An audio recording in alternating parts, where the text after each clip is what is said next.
Greetings, everybody. Akinyi here, President of Teaching Artists Institute. I'm here with a teaching artist and Mandela Fellow, Sister Victoria. Greetings to you, Victoria. Welcome to you. Thank you. Yes.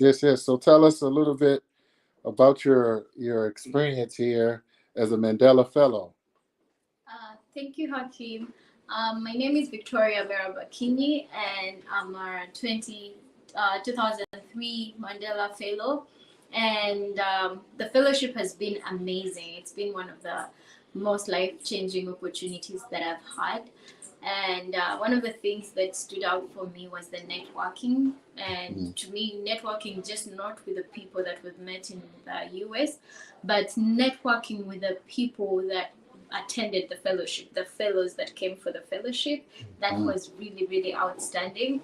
I got to meet people that share the same vision with me. They all look forward to changing Africa into the Africa we want, to changing lives, impacting lives. And that is something that stood out to me because you're in this space with people that understand your challenges you go through. They are young as you are, and they are doing it. So they give you courage that anything is possible. Beautiful. It's been a great opportunity. Great. So where are some of the places, and you have been at UMBC for the past 6 weeks, right? 6 to 7 weeks or more longer, right? So they've been 6 weeks, and we arrived.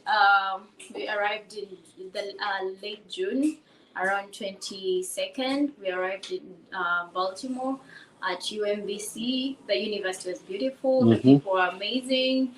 And it was different from what we knew back home, the universities we've been to. I'm from Makerere University in Uganda, and it was a bit different. However, what we loved most was we went to, personally, I liked the open space, open works, I think it's called the open works. And when I got into this space and just started exploring it, one of the things I was seeing was the vision that I have for my organization. My organization is called Streetlights Uganda, and we use art to get children off the streets by empowering them to nurture and build, study, discover, and nurture their talents, and show them that they can be anything based on their artistic talents that they possess.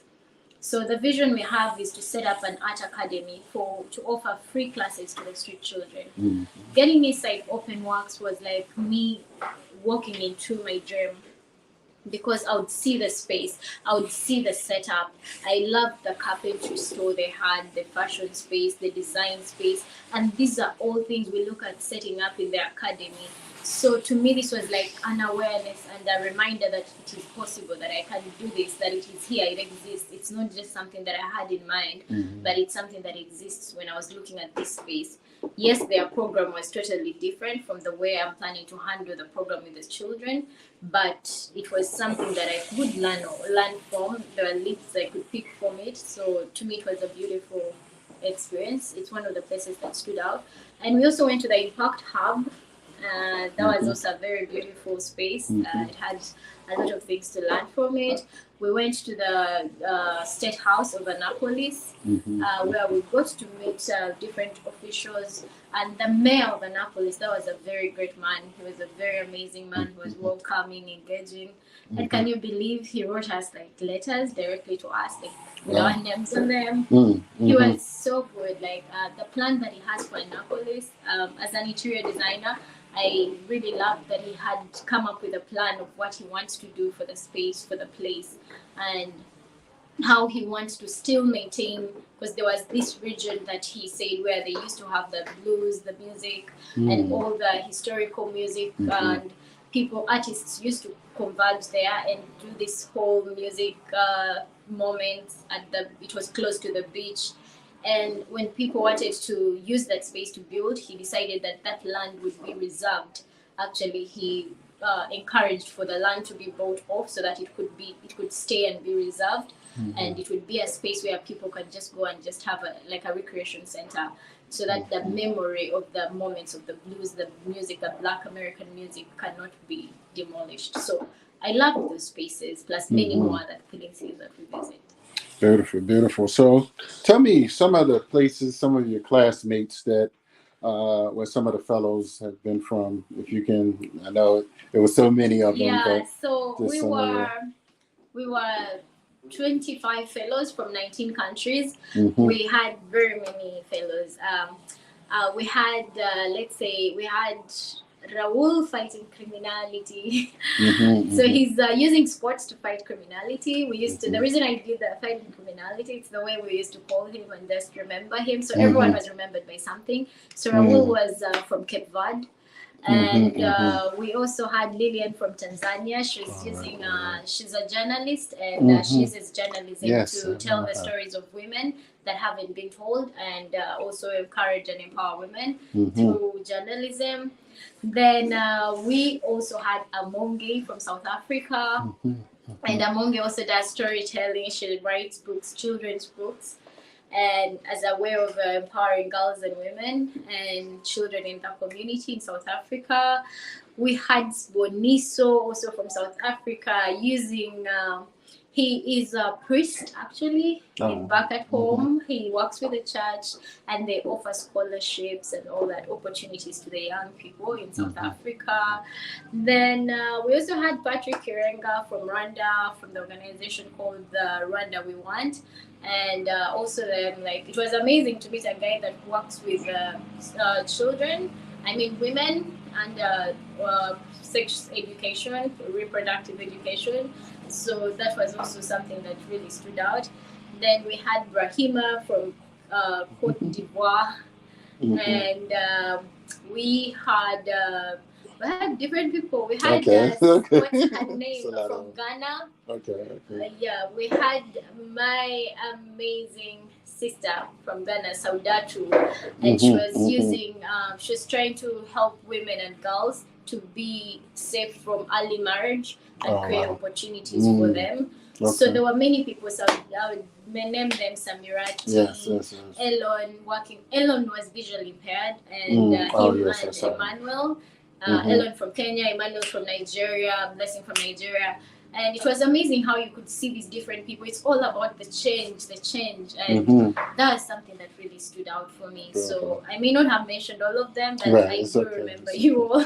Yes, no, it's phenomenal. And we probably could be here all day just talking about the wonderful works that many of them have done, are doing, and will do in the future. And so we certainly are inspired that you have decided to stay around for a few more weeks before you go back.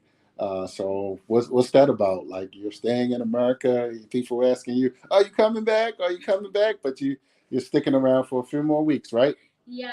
So I had an extension of my stay for 1 more month, and my purpose of doing this is the program is very amazing. The Mandela Washington Fellowship, it's amazing, and it's also very very like intense. Like there are lots of things to be doing. That's why when we were leaving home, we were told that you know what, make sure that the people back at home, you leave them knowing that you're going to be busy and they cannot expect you to be able to conduct work back at home. Right. I thought it was a joke because I'm a workaholic. And I was like, I'm going to do this. It's possible. It's just a joke. And I dive into this place, and trust me, day one was relaxing. Day two starts, and we are on it. Like you have the class sessions. After that, you have the networking sessions. So it was just a really, really busy time. So I decided to extend my stay so that I could use this time to work with the connections I had already made. Because I met many amazing people that I wanted to further connect with to get to see how they do what they do and what I can learn from them, and if there are possibilities of partnerships, possibilities of working together, because there's nothing you can do as one person. Yes, and no matter how beautiful your vision is, no matter how great your vision is, if you are one person, it's impossible to achieve it because no man is an island. Even when you're going to cook, you don't use one stone. You need 3 stones to be able to cook. So to me, partnership is a great thing, and collaborations, those are very great virtues, things that I really, really uphold. And I never stop learning. I believe learning is a process. It's something that can never end. So to me, extending this stay has been a great opportunity for me to stay around and learn from different people, how they do their things. Just like now, right now, I'm at the Thai space, Mm-hmm. the training artists institute, and I'm at their residency, the artists in residence. Yeah, you got a lot of books behind you. Yeah, and there's lots of books for me to read from. Yes.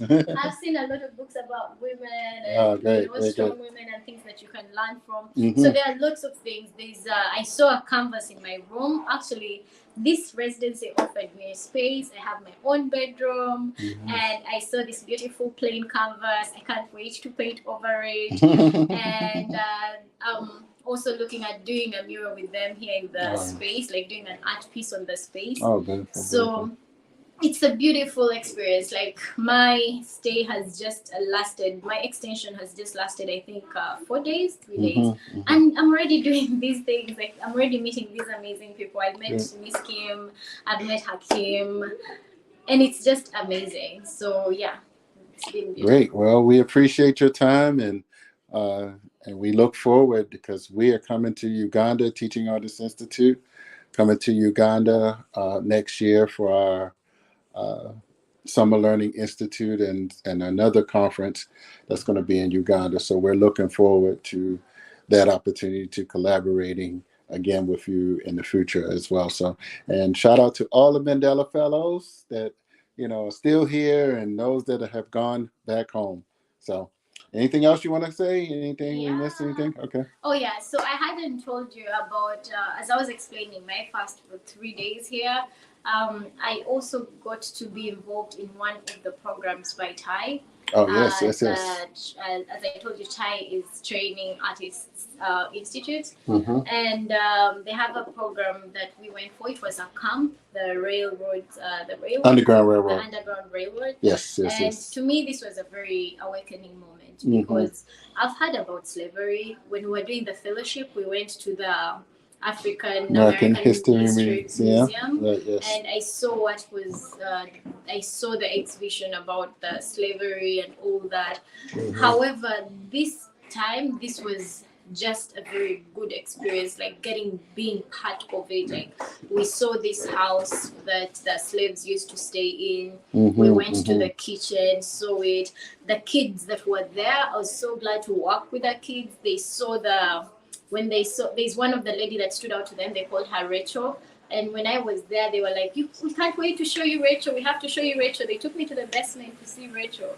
So it was a great experience because the kids are getting to learn about how they came to be in the United States, how they came to be here.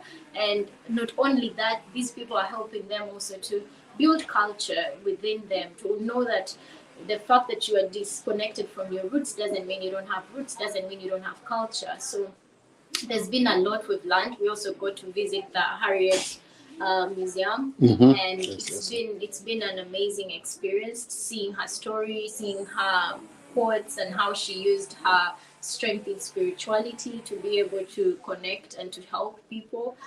She dedicated herself at a young age to be able to help free people from slavery. So that has been a good experience. And with the kids, we also got to have a campfire. And during the campfire, I got to share a story with them, which was a very beautiful session. Because to me, storytelling is something that I used to witness was done by the grandmothers when we were young. It was mainly the grandmothers that were doing it. They would sit at the fireplace and then they tell you stories. So to me, being given the opportunity to share with them a story, I shared with them one of the stories of Gipiri and Labong. And it was an amazing moment. I was so humbled, I was so honored, them paying attention, that was so beautiful. So once again, thanks to Ty for the great opportunity. And I'm so glad to be here. I'm so glad to be in your space and can't wait to do more. Thank you. Sounds good. Thank you. And yeah, bye.